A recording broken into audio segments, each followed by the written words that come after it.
Good afternoon. Myself Shruti, working in American Oncology Institute, Kanuru, Vijayawada. Today we have Dr. Vijay, consultant surgical oncologist working in Kanuru, Vijayawada. Hi, sir.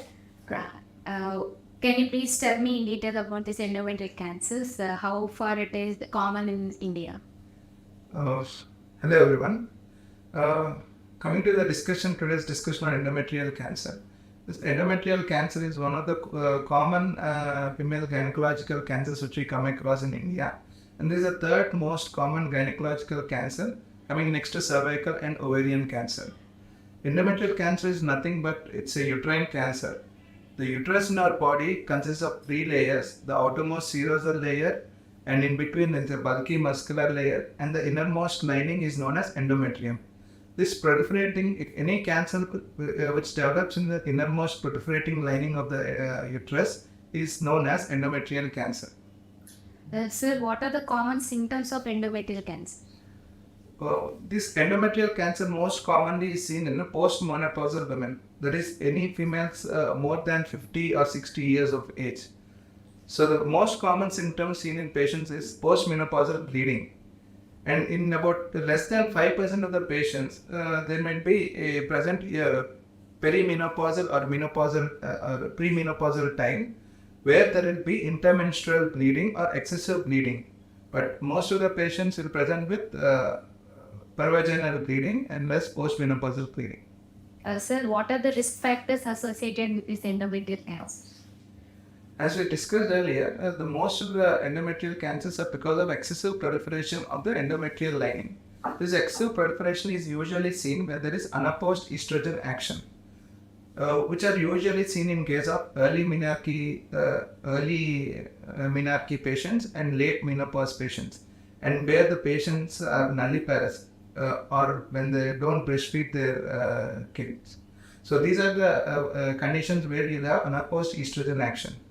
And because of the recent incidence in endometrial cancer is mostly because of lifestyle changes, and because of obesity, hypertension, and all these lifestyle changes, there is excessive estrogen production in the body in a postmenopausal age, because of which there is a high risk of endometrial cancer. Rarely, in case of about 5 to 10% of the patients can have a familial predisposition in case of endometrial cancers. Sir, how is endometrial cancer diagnosed and what are the tests done in diagnostic process?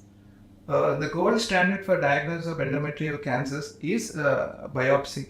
This biopsy is done by a daycare procedure. It can be done by a gynecologist or an oncologist by doing a dilatation and curettage and taking a sample from the inner endometrial lining. So once the biopsy is confirmed as endometrial cancer, you will get to know about the grade of the disease. Following this grading, then the next step is to stage the disease. Once you confirm the diagnosis, the next step is staging of the disease, which is done by either MRI scan or CT scan of abdominal pelvis.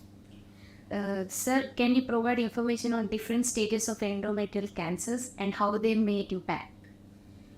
Yeah, and the first thing is, as I discussed, first we have to confirm our diagnosis doing a biopsy, and following biopsy, depending upon the imaging, preoperative imaging, you can stage the disease. This stage, like in any other cancer, is divided into 1 to 4 stages. Speaking briefly, stage 1 is considered as disease which is limited to the uterus, and stage 2 is considered as the disease which is extended to the outer part of the uterus, means the cervix, cervix region, which is the lowermost part of the uterus. And the stage 3 is considered when the disease has spread to the extra uterine part and or to the pelvic lymph nodes, which are present adjacent to the uterus. And fourth is considered when it is involving the adjacent organs like bladder, rectum, or any other extra pelvic region. Sir, what are the commonly used treatment options for this endometrial cancer? The primary treatment option for endometrial cancer is surgery. In surgery, what we do is known as staging surgery. In the staging surgery, what we do is we do a hysterectomy along with bilateral salpingo-oophorectomy. That means we remove the entire both ovaries and tubes. Along with this, we do a pelvic lymph node dissection. These are the nodes which are present adjacent to the uterus, which are the primary site of disease spread. And along with it, we will do a peritoneal wash or cytology and omentectomy. This entire surgery will help in staging of the disease. So following this staging surgery, depending upon the final biopsy report, the patient might require additional treatment depending upon the report. So according to this report, if there is a high-grade disease or if there is any suspicion of metastatic disease, then the patient might require adjacent radiation or chemotherapy along with radiation. Sir, how does this endometrial cancer affect fertility and reproductive health, and what options are available? Majority of the endometrial cancers usually are in postmenopausal age, but only less than 5% of the patients usually develop when they're in less than 40 years of age. So considering this, most of the patients being postmenopausal, the fertility, usually most of the patients will have this disease post their fertility period. But in the 5% of the patients where the fertility will be affected, or it's an early disease, first thing what you can do is you can, only in case of low grade disease, you can use progesterone treatment for that patient, and you can explain the risk of disease recurrence in such patients, and regular periodic monitoring by MRIs and biopsies are been done for such patients while they are on progesterone treatment. So last question, what are the services available for endometrial cancer treatment at AOI? Coming at the AOI, what we have is a team of doctors here, so it's always better to have the cancer management done at a single institute. So here at AOI, what we do is we usually do a staging laparoscopy. Staging laparoscopy followed by staging laparoscopic staging surgery, where we do the entire surgery in laparoscopic method. And patient usually will be discharged on second post-operative day following surgery. And following this, if there is any confusion or regarding the final pathological state, then patient might go ahead with radiation treatment, which also is available at our facility. And if disease has spread and it's in this final stage disease or stage 4 disease, then the patient can be planned for chemotherapy for such patients. So one last question. What are the services available for endometrial cancer treatment at AOI?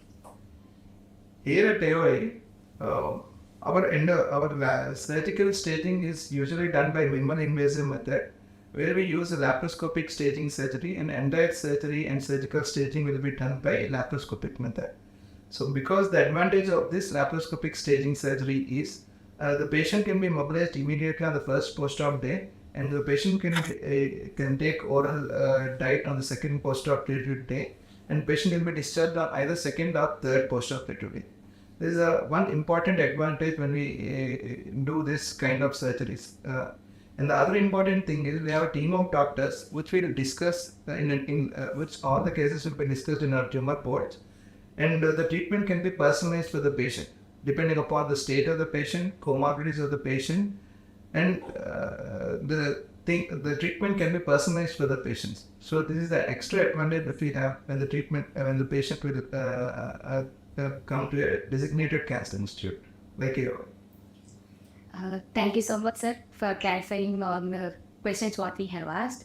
Thank you, viewers, for watching this session on live. If you want to clarify anything about this endometrial cancer, so please do comment on the chat box, and please do subscribe to our channel to know more health benefits. Thank you.